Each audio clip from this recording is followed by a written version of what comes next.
வணக்கம் மக்களே. நம்ம இன்றைக்கி என்ன பார்க்க போகிறோம்னா கோவக்காய் தொக்கு தான் பார்க்க போகிறோம். அதுக்கு தேவையான பொருள் என்னென்னு கேட்டிங்கன்னா, ஃபஸ்ட்டு இது மாதிரி 2 பெரிய சைஸ் வெங்காயம் இதை அரைச்சி வச்சுக்கணும். இதை கட் பண்ணி நம்ம மிக்சியில் முழுசாக அரைப்படாதுல்ல, இதை அரைச்சி போட்டுக்கலாம். இப்போ அரிஞ்சு இதை போட்டுக்கிறோம். அடுத்தது இதை அரைச்சி வச்சுக்கணும்.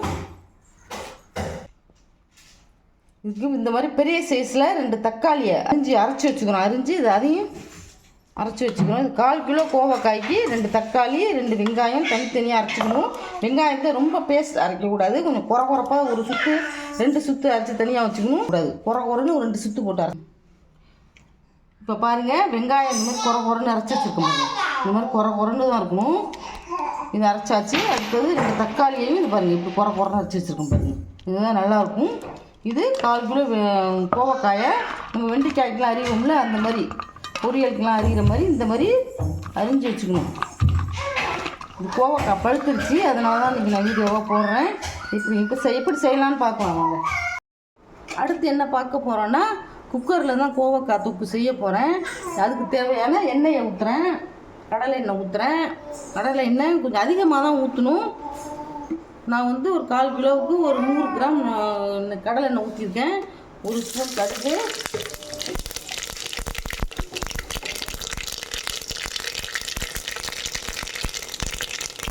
1 ஸ்பூன் உளுத்தம்பருப்பு,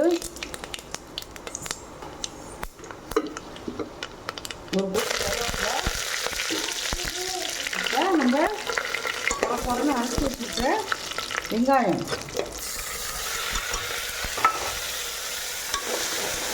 வெங்காயத்தை நல்லா பச்சை வாசனை போகிற அளவுக்கு வெங்காயம் எண்ணெயிலேயும் நல்லா கொஞ்சம் எண்ணெய் அதிகமாக ஊற்றிக்கணும்.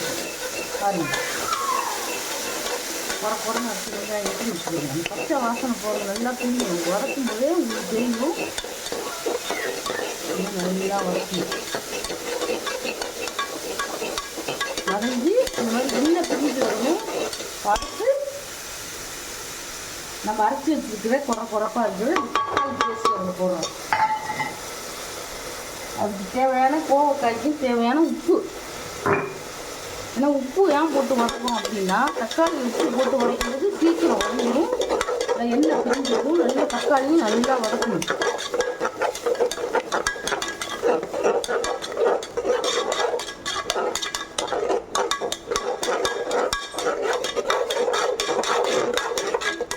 இப்படி வதக்கிடுறது. நல்லா பழுத்த தக்காளியாக 2 அரைச்சி வச்சுக்கணும். அடுத்தது நம்ம பொரியல் கறிகிற மாதிரி அரிஞ்சு வச்சுருக்கிற கோவக்காயை போடுறோம். கோவக்காயும் போட்டு நல்லா வதக்கணும்.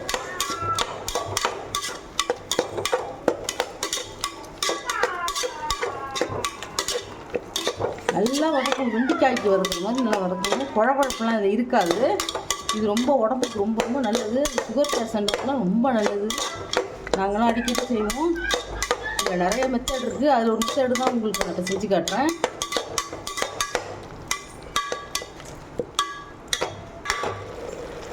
பாருங்க, நல்லா வதங்கிருச்சு. இப்போ வந்து அதில் ஒரு 2 பீஸ் புளி போடுறோம். இந்த அளவுக்கு 2 பீஸ் 1/4 கிலோவுக்கு 2 பீஸ் புளி போடுறோம். அதையும் நல்லா வதக்குறோம். இதுக்கு தேவையான அளவு எங்கள் வீட்டில் அரைச்ச தனி மிளகாத்தூள், குழம்பு தூள் உள்ள தனி மிளகாத்தூள் நான் எப்போவுமே அரைச்சி வச்சுப்பேன். ரொம்ப போடாதீங்க, இது வெயிலுக்கு ரொம்ப காரமாக இருக்கும். ஒரு 3/4 டீஸ்பூன் அது போதும். எல்லாமே டீஸ்பூனில் தான் நான் போடுறேன். 1 ஸ்பூன் மல்லித்தூள், 3/4 டீஸ்பூன் சில்லி பவுட்ரு, 1 டீஸ்பூன் மல்லி பவுட்ரு. இது மல்லி நான் வீட்டில் அரைச்சி வச்சது தான்.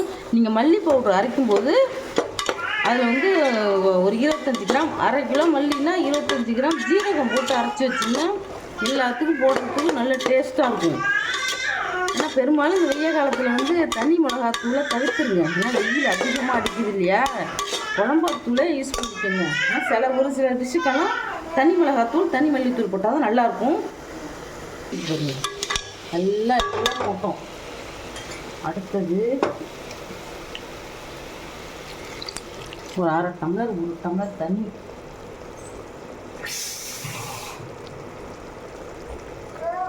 இந்த கோவாய்க்கு தேவையான ரொம்ப முழுகிற அளவுக்கு வச்சுடாதீங்க, கிரேவி மாதிரி ஆகிடும். ஒரு நான் ஊற்றி வச்சுருக்க மாட்டேன். தண்ணி ஊற்றியாச்சு, நமக்கு தேவையான பொருள் எல்லாமே போட்டாச்சு. இதை உடனே நம்ம வந்து விசில் போடக்கூடாது, மூடி இதை வந்து நம்ம நல்லா கொதிக்கிற வரைக்கும் கிண்டி போட்டே இருக்கணும். பண்ணிட்டு அடி பிடிச்சிரும். நான்ஸ்டிக்னா அடி பிடிக்காது, இது சாதா குக்கர் தானே, அதனால் அடி பிடிக்க வாய்ப்பு இருக்குது. இதை வந்து நல்லா அப்படி கிண்டி விட்டுக்கிட்டே இருக்கணும். நல்லா கொதிச்ச உடனே இன்னொரு கிண்டி ஒரு 2 விசில் போட்டால் போதும். இப்போ பாருங்கள் நல்லா கொதிக்கிது பாருங்கள். இதில் வந்து நீங்கள் ஒரு பீஸ் வெல்லம் கூட போட்டுக்கலாம், நாட்டு சர்க்கரை போட்டுக்கலாம். ஆனால் நாட்டு சர்க்கரையை விட நம்ம வெல்லம் போடுற டிஷ்ஷெல்லாம் வெல்லம் போட்டு செஞ்சால் தான் நல்ல பாகு மாதிரி இருக்கும். நாட்டு சர்க்கரை அவ்வளோவா அது மாதிரி நல்லா இருக்காது, கொஞ்சம் சல்லுன்னு இருக்கும். இதில் வேணால் நீங்கள் வெல்லம் போட்டுக்கலாம், நான் வெல்லம் போடலை. இப்போ மூடி